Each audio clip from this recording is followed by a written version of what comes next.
sizobeka ngasekugcineni masesigoqa. But mina the reason yokuthi ngifuna ukuhlangana nawe specifically based kwindlela mina noma wakho ebesikade singakhona. And it was into amamusonke sasicabanga ukuthi into ezophela so quickly, you know, but it happened just like that. And the fact that I was the last person to see her alive. That's the truth. Yeah. Yeah. So I used to get ekhaya eMzumbe.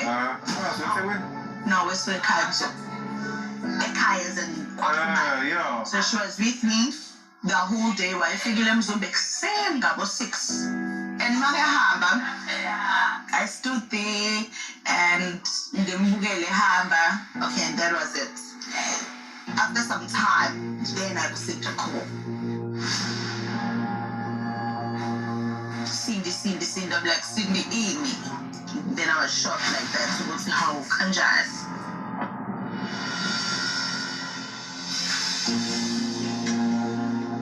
Kwangazuthi ukufa siqala ukubona ngaye omina kwaba ngazuthi ngiqala ukufelwa umuntu very close to me ngokufelwa uSindi ngokushona kaSindi. Just got me emotional ukuthi wengaphuma eThekwini ngiyenzeka lento because ingxoxo engayizwa mina ngezwe ukuthi wengaphuma eThekwini, but maybe I was too young to remember. Kwamina ngiyi-1 ukuzwa kwami, I literally got sick like immediately ngiqeda ukuzwa. I remember ngangiphethe i-headache severe that I could not get up from bed. Ngigula serious. Before I knew that my mother passed endlini eMargate, I was at a market, and I remember very well when guys and everyone was super kind with me. He asking what's anxiety, whatnot. Yes, I was young. I think I was 12. Young but old enough to understand that no, this is not how I'm normally treated. Then sahanje iswa ke phe ehipatini. Ne? Sasifike ehipatini ngabona imoto zigcwele ngaphandle. And I was like, okay, what's going on? And then I saw one of my cousins ehleli kuverandi. Ebheke phansi. Guess what Ulungelo thought then? Ulungelo thought ukuthi no.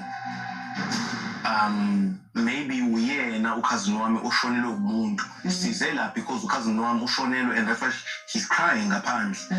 Only to walk in and see a gold casket with ublanketi covered on top. Okay, wait. The only time you got to know about the actual thing was when sekufikile i-casket.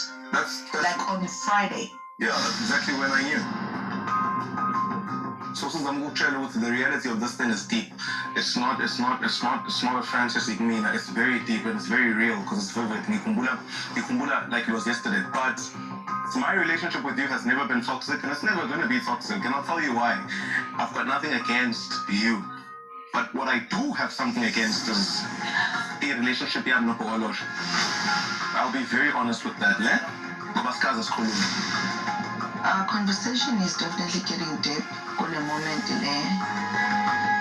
And I can get as much as been for some figure up. The day he actually reaches out is the day where I'll be like, wow, the guy is genuine. And it's difficult for me to answer without, because that question demands the foundation and not necessarily yeah.